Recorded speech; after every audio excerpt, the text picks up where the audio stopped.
16 to 18. Sorry. Let's see, where is it? Early the next morning, Joshua had Israel come forward by tribes, and Judah was taken. The clans of Judah came forward, and he took the Zerahites. He had the clan of the Zerahites come forward by families, and Zimri was taken. Joshua had his family come forward man by man, and Achan, son of Carmi, the son of Zimri, was the son of Zerah, of the tribe of Judah, was taken. Okay, so what happens here? Let me see.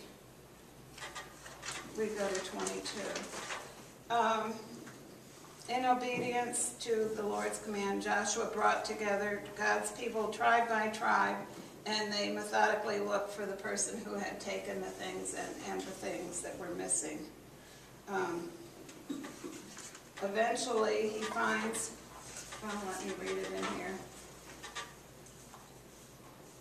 Then Joshua said to Achan, "My son, give glory to the Lord, the God of Israel, and give him the praise. Tell me what you have done. Do not hide it from me." Achan replied, "It is true. I have sinned against the Lord and the God of Israel. This is what I have done. When I saw the plunder, a beautiful robe from Babylonia, 200 shekels of silver, and a wedge of gold weighing 50 shekels, I coveted them and took them. They are hidden in the ground inside my tent with the silver underneath."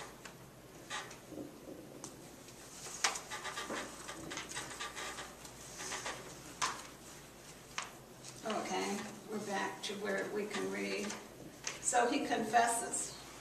He's clear in front of everybody that he's done it and where it is.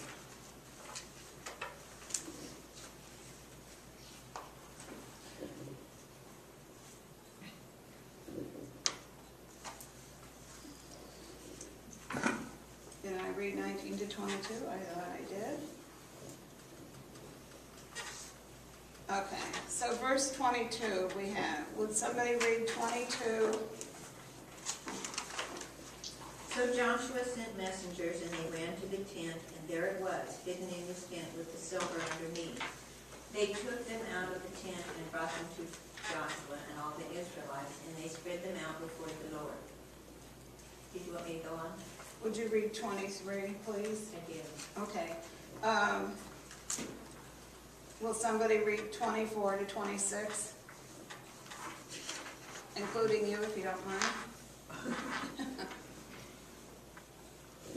Then Joshua and all Israel with him took Achim, son of Zerah, and with the silver and mantle, and the bar of gold, with his sons and daughters, with his oxen, donkeys, and sheep, and his tent, and all that he had. And they brought them up to the valley of Achor. Joshua said, "Why did you bring trouble on us? The Lord is bringing trouble on you today." And all Israel stoned him to death. They burned them with fire, cast stones on them. And they raised over him a deep heap of stones that remain to this day. Then the Lord turned from his burning anger. Therefore, that place to this day is called the Valley of Achor. Well, and there's a question in here as to why the great heap of stones is important. It remains to this day, and I'm thinking, why? And they say because it helps us remember, and with that we will look at seeing the need. It is kind of a dismal story, is it not? And they get to admitting that it's violent, and that a lot of people won't come to church because they don't want to hear about violence, and they address that too. There are 3 good things about hearing about violence, if I can find it in here, in the back. Okay, let's look at seeing the need. Will somebody read the first paragraph, please?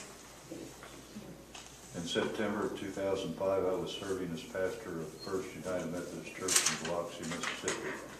I had just returned from spending the summer in London, where I participated in a pulpit exchange with the Methodist Church of Great Britain.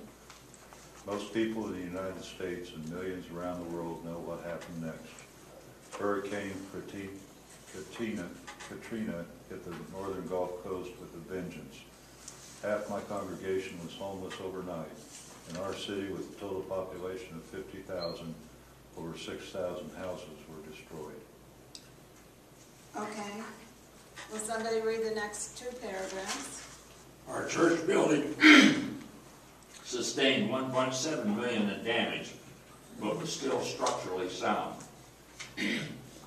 Over the next 2.5 years, over 3,000 volunteers were housed in our church while helping us rebuild and repair houses in our community. Many of these volunteers asked why people lived in an area where they were exposed to such danger. The answer is simple. People forget. Hardly anyone could remember that there ever being a storm of such ferocity. Yet in 1969, Hurricane Carmel, a Category 5 monster, hit the city. That seemed far away, however, and no one appeared to believe there would ever be another storm like Carmel. And so that is the point of the lesson, that the pile of rocks is there to help us remember. But let's face it, I think I've seen it, but I can't remember. Marlon, did you have you were there, I don't know whether you were there early after the storm hit, but I know you and Dixie were both there and did a lot of work. What was your impression about those people? Did they forget, or just poorly located, or what? Well, we go back and say, first of all, we were there within 6 days after the storm hit with the food trailer, and that was in early September, and then it went through till I went down right before Thanksgiving and brought the food trailer back, and then in January we started taking teams in down there. As far as what the people were doing or saying or whatever, was, first of all, they were trying their best to help themselves, totally different from what the people in New Orleans were doing. They were trying to get back on their feet. They definitely wanted to stay, at least a lot of them wanted to stay and did stay. Several of them, a fairly good percentage of them, in fact, did leave and never got back, more because of financial situation than anything else. That's still home, and home is home, and we, as it says, we do forget that we have to. They'll say, well, wait a minute, you come from tornado country, you know, so what's the difference? And so it's home, and they're building back down there, and a lot better than the New Orleans situation is. Over east of there, where we were in Pascagoula, and then that's just a little east of Biloxi and so on, and it's they're always going to be there. Okay, so it blew them out in '69, and it blew them out in 2008 or 5 or whatever it was. That's a whole 2 generations later. It's a beautiful place to live too, isn't it? On the Mercy, water. yeah. Yeah. Some things that I recall, 2 incidents about New Orleans where you said they weren't trying to help themselves. One was that, according to the way our laws and things work, the local leaders, the mayor and the governor, needed to ask for help, and they didn't do that. They kept delaying asking for help.